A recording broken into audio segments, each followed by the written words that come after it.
Selamat siang. Siang, Ya, Bapak. apa kabar? Alhamdulillah baik. Ya, hari ini kita belajar lagi tentang sejarah pemikiran ekonomi Islam ya. Ada yang nggak masuk hari ini? Ada Pak Siapa? Tigo Rohman. Tigo kenapa? Sakit Pak. Oh sakit ya. Kita doakan semoga cepat sembuh ya. Amin. Pak Arif salam dulu karena tadi belum salam ya. Assalamualaikum warahmatullahi wabarakatuh. Waalaikumsalam warahmatullahi wabarakatuh. Ya, hari ini pertemuan keberapa? Kelima Pak. Kelima ya. Kelima temanya tentang perkembangan pemikiran ekonomi Islam ya. Nah, sebelum kita mulai perkuliahan pada hari ini, kita tes dulu nih konsentrasi dan fokus kalian ya hari ini ya. Dijawab ya, berdiri boleh berdiri. Boleh berdiri. Ya. Kita tes fokus ya. Ini kalau Pak Arif bertanya kalian jawab dengan cepat ya. Lumut warnanya apa? Hijau. Lumut warnanya apa? Hijau. Rumput warnanya? Hijau. Rumput warnanya? Hijau. Singa makan? Daging. Ada yang makan rumput tadi. Nah ini yang kurang fokus dan konsentrasi ya. Singa makannya apa? Daging. Daging ya. Jadi bukan makan apa? Rumput. Nah, singa makan Daging. masih rumput ini. Masih rumput. Singa makan daging ya. Terima kasih, duduk kembali ya. Nah ini sebagian besar sudah fokus, hanya Adit yang belum fokus. Nah, untuk presensi silahkan melakukan presensi melalui Adlink di HP atau laptop kalian masing-masing. Sudah? Ya. Aman Pak. Pertemuan sebelumnya ada yang masih ingat kita membahas tentang apa? Tentang apa? Pertemuan keempat. Oh ya, pemikiran ekonomi Islam pada masa Khulafaur Rasyidin ya. Apa yang membedakan dengan pemikiran Islam pada masa Rasulullah misalkan atau masa-masa sebelumnya? Ada yang tahu?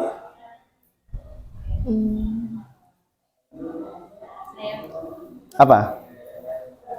Pada masa sahabat atau Khulafaur Rasyidin itu kan muncul adanya permasalahan baru sehingga perlu adanya ijtihad para ulama. Para sahabat ya, karena di masa Rasulullah sahabat masih bisa bertanya langsung kepada Rasulullah, tapi pada masa Khulafaur Rasyidin Rasulullah sudah nggak ada, mereka harus beristihad ya. Terima kasih, sangat tepat sekali jawabannya.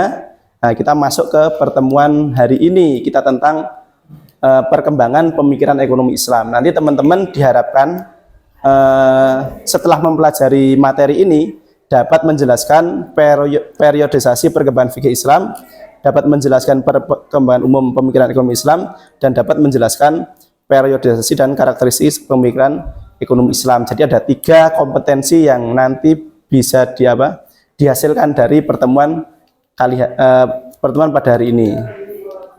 Nah, yang pertama adalah perkembangan pemikiran ekonomi Islam ini seiring dengan periodisasi fikih ya. Periodisasi fikih ya. Yang pertama ada periode risalah, periode Khulafaur Rasyidin, periode pertumbuhan fikih, periode keemasan, periode tahrir, tahrij dan tarjih madhab fikih, periode kemunduran fikih, dan periode pengkodifikasian fikih ya. Ini ada beberapa penjelasannya, nanti bisa secara lengkap bisa dipelajari dari PPT yang Pak Arif share ya di grup kelas kita. Periode Rasulullah, periode Khulafaur Rasyidin, awal pertumbuhan fikih, periode keemasan, periode tahrir, tahrij dan tarjih madhab fikih, periode kemunduran fikih, pengkodifikasian fikih, dan nah ini nih yang yang kedua yang perlu teman-teman juga pahami. Di sini ada perkembangan umum pemikiran ekonomi Islam ya, secara umum ya. Nah, Nejatullah As-Siddiqi itu membagi 3 fase. Fase pertama adalah dasar-dasar ekonomi Islam, fase kedua adalah fase kemajuan, dan fase ketiga adalah fase stagnasi. Stagnasi itu apa? Tetap. Stagnan, ya, tidak ada perkembangan yang baru atau yang mutakhir pada periode itu. Ini secara umum ya. Nah, pada dasar-dasar ekonomi Islam ini ada yang berpengaruh atau mendominasi pemikiran itu dirintis oleh para fuqaha, sufi dan filosof ya. Yang tokoh-tokohnya adalah Zaid bin Ali, Abu Hanifah, Abu Yusuf, As-Syaibani, Ibnu Miskawah. Ini pada fase pertama. Sedangkan fase kedua itu fase kemajuan ya. Sejak abad 11 Hijriah sampai dengan abad 11 Masehi sampai abad ke-15 Masehi ya. Ini adalah fase yang cemerlang atau kemajuan. Yang ketiga tokoh-tokohnya adalah Al-Ghazali, Ibnu Taimiyah, Ibnu Khaldun dan Al-Makrizi. Fase ketiga adalah fase tertutupnya pintu ijtihad atau independent judgment itu tertutup, pintu ijtihad itu tertutup. Tokoh-tokohnya adalah Syah Waliullah, Jamaluddin Al-Afghani, Muhammad Abduh dan Muhammad Iqbal. Nah itu fase secara umum perubahan itu terbagi menjadi 3 fase tadi. Terus pada abad ke-20 kemunculan pemikiran ekonomi Islam bangkit kembali. Pada masa ini ekonomi Islam mulai dirajut ya, untuk dimunculkan sebagai sebuah ilmu teoritis maupun aplikatif ya. Hingga pada saat ini ilmuwan membagi madhab alur pemikiran ekonomi kontemporer menjadi madhab Bakir al-Sadr, madhab anti mainstream dan madhab alternatif kritis ya. Nah, ini yang terakhir ini adalah yang menjadi poin penting pada pertemuan kelima kali ini, yaitu periodisasi dan karakteristik pemikiran ekonomi Islam. Nah, di sini teman-teman mahasiswa akan diberikan tugas ya. Tugas kelompok nanti akan kita bagi menjadi 3. Kelompok 1 ya, kelompok 2 dan kelompok 3 ya. Nah, masing-masing kelompok ini nanti akan mendiskusikan. Yang pertama adalah tentang periode. Jadi ada fase periodisasi, 8 fase periodisasi dan karakteristik pemikiran ekonomi Islam. Nah, di masing-masing periode ini ada tokohnya, ada karakteristiknya, ada rentang masanya. Nah, yang kelompok pertama ini mendiskusikan tentang rentang masanya, kelompok kedua tentang karakteristiknya, dan kelompok ketiga tentang tokoh-tokoh yang ada pada masing-masing periode itu. Nah, untuk itu Pak Arif bagikan kertas panel ya namanya, untuk kalian diskusikan, nanti hasil diskusi dituliskan di sini terus dipresentasikan. Nah, silahkan masing-masing untuk membuat boleh deskripsi, boleh apapun nanti untuk dipresentasikan di depannya. Silahkan langsung dibuka aja. Oh ya, spidolnya belum ya. Jadi kalau belum ada spidol belum bisa menulis ya. Iya, Pak. Harus pakai spidol. Ya. Silahkan langsung dibuka aja nggak apa-apa. Langsung dicoret-coret nggak apa-apa. Nah, silahkan. Ke bawah. Jadi di sini yang tokoh-tokoh di sini apa tadi? Periodisasi ya. Periodisasi langsung saja. Terus di sini tokoh-tokoh.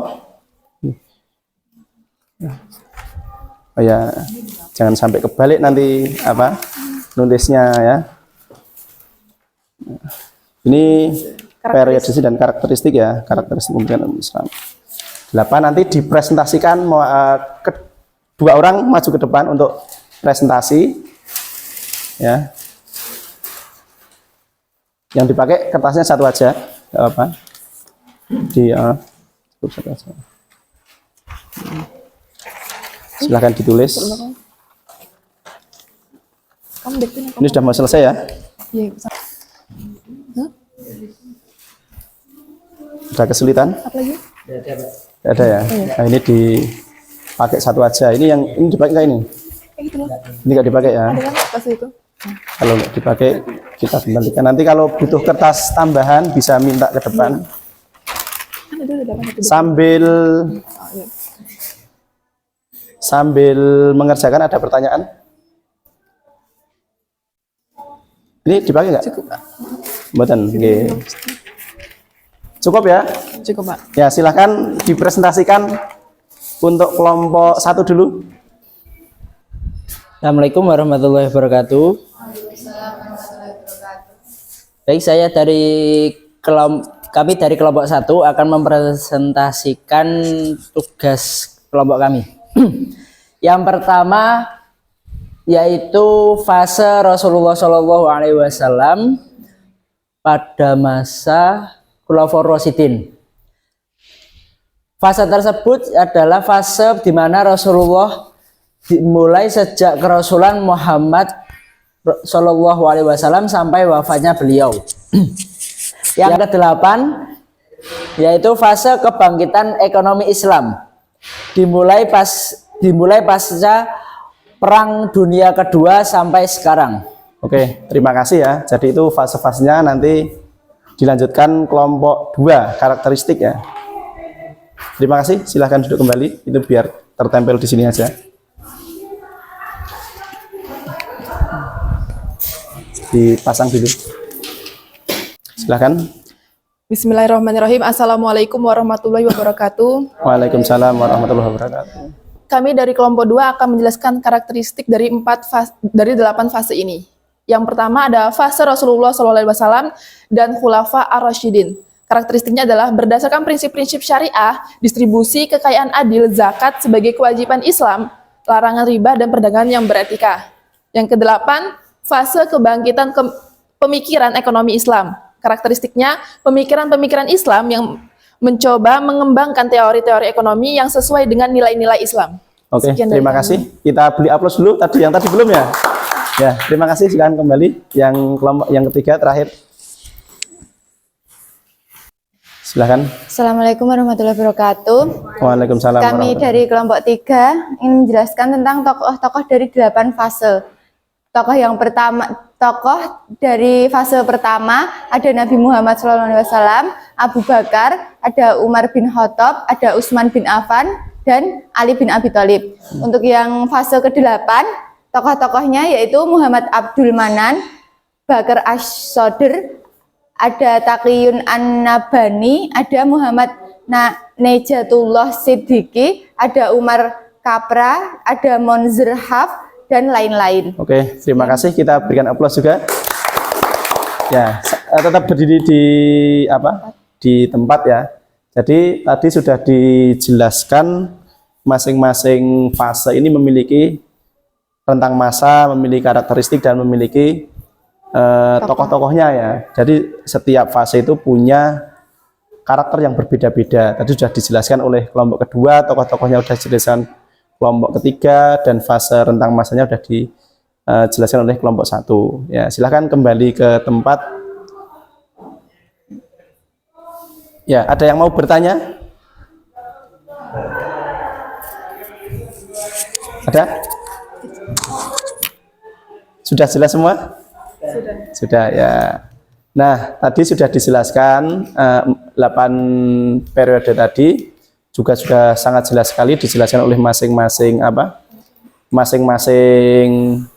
kelompok ya. Jadi yang membedakan antara fase ini karakteristiknya ya, karakteristik dan tokoh-tokohnya, karena setiap masa itu punya tokoh sendiri-sendiri ya.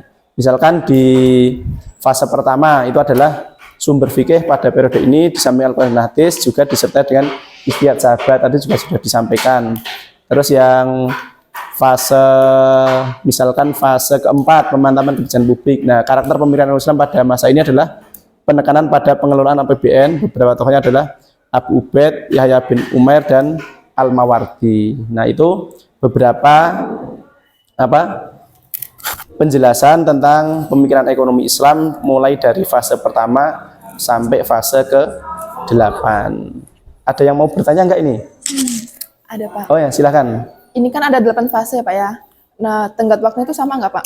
Dari fase pertama, kedua, 2, ketiga sama nggak? Oh ya, tiap fase berbeda-beda ya. Jadi misalkan pada fase keempat ini ya, periode ini terjadi pada masa Abbasiyah awal. Abbasiyah awal itu setelah Bani Umayyah ya. Terus yang sebelumnya misalkan pada fase kelima, fase kemapanan ekonomi, ini adalah terjadi pada masa Abbasiyah pertengahan hingga akhir masa Abbasiyah di Mesir tadi ya. Terus misalkan lagi fase ke-6, fase fatwa, ini terjadi pada Utsmaniyah awal hingga Utsmaniyah pertengahan. Terima kasih, sangat bagus sekali pertanyaannya. Ada lagi? Cukup?